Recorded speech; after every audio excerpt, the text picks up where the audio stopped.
કેમ છો મિત્રો? તો આજનો મારો આ ટોપિક થોડોક સેન્સિટિવ છે તમારા માટે બી અને મારા માટે બી. ખાસ કરીને આ વિડીયો આખો જોજો, આપણી આવનારી પેઢી માટે બી છે અને જે નવી જનરેશન જે થઈ ગઈ છે અને થવા જઈ રહી છે એ લોકો બી જોજો.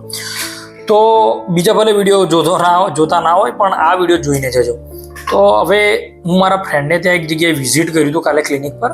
તો એ જગ્યાએ મેં જોયું એક પેશન્ટ રોજ જે આવે છે આઈવીએફ માટે, મીન્સ કે એના ઇન્જેક્શન મરાવવા માટે. હવે પ્રોજેસ્ટેરોનના ઇન્જેક્શન હોય છે ઓઇલ બેઝ, એટલે એવરીડે ઇન્જેક્શન મરાવતું હોય છે. તો મેં એમના ગ્લુટિયસ મસલ જોયા, બધું એકદમ ટેન્ડર ને હાર્ડ એવું હતું. તો મેં એમને પૂછ્યું કે તમે ના મુકાવો તો ના ચાલે?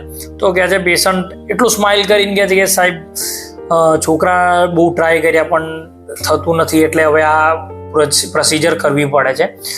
અને સિરિયસલી તમે જ્યારે એ પેશન્ટના ગ્લુટિયસ જોશો ને, ટેન્ડર હાર્ડ અને એટલા કે આપણને એમ લાગે કે યાર મસલની જે ટાઇટનેસ જે થઈ ગઈ હતી કે ભાઈ દયા આવી જાય સિરિયસલી, કે આટલો બધો પેઇન સહન કરે છે.